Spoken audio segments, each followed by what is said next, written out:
The moon is back in the spotlight, and the world is buzzing with lunar excitement. After decades of quiet space agencies, private companies, and governments are racing to reach the moon's surface once again. But what's driving this sudden urgency? Is it a quest for resources, a move for strategic advantage, or a passion for scientific discovery? The moon's allure is undeniable, and the reasons for returning are as varied as they are compelling. Let's embark on this journey together, delving into the historical context, the reasons behind this renewed interest, the challenges that lie ahead, and what the future holds for humanity in this great lunar adventure.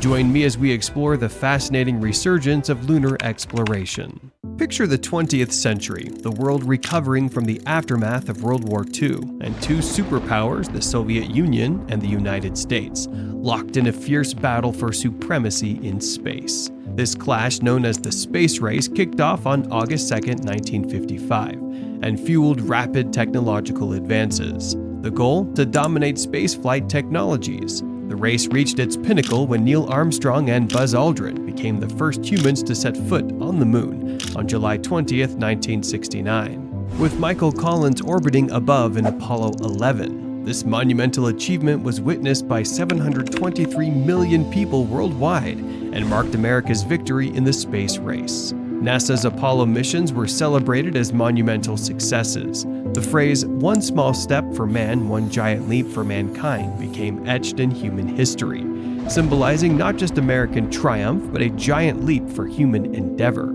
This moment was more than a victory, it was a symbol of what humanity could achieve when pushed to its limits. As US-Soviet tensions eased, collaborative missions like the Apollo-Soyuz project in 1975 symbolized a new era of cooperation.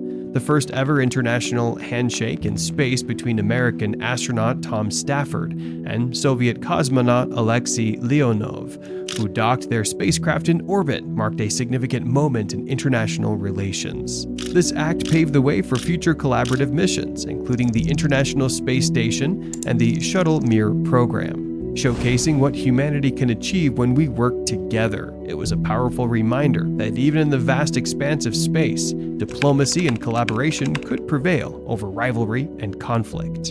In 1962, President John F. Kennedy's iconic speech at Rice Stadium ignited the race to the moon. He pledged to send a person to the moon by the end of the decade, and in 1969 that dream became reality. However, after the initial triumph, interest waned, and practical challenges set in. Post-Apollo 11, NASA faced significant budget cuts, making further moon missions unsustainable.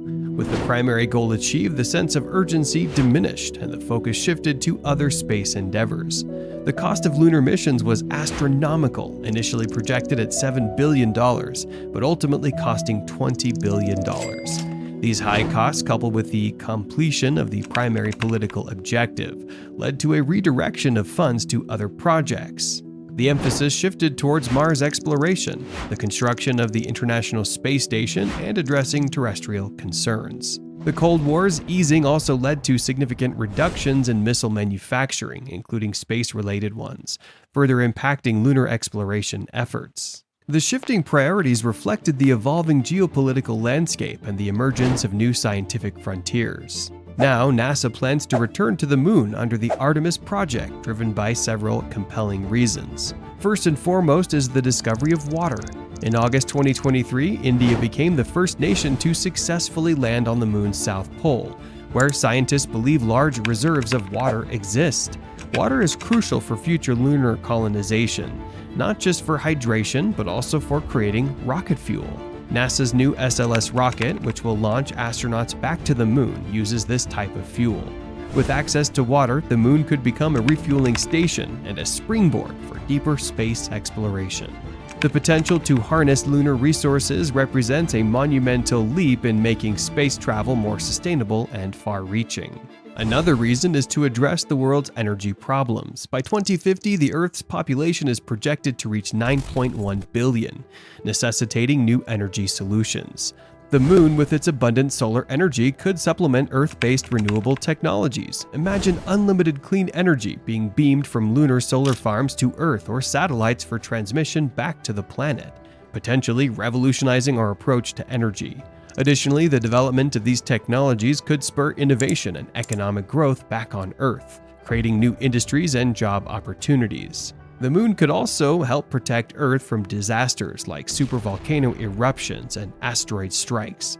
Early detection systems on the moon could mitigate these risks and aid humanity in overcoming resource scarcity and environmental challenges. By setting up observatories and advanced monitoring equipment, we could get crucial early warnings about potential threats, giving us more time to prepare and respond. This proactive approach could significantly enhance global safety and security, highlighting the moon's strategic importance beyond mere exploration.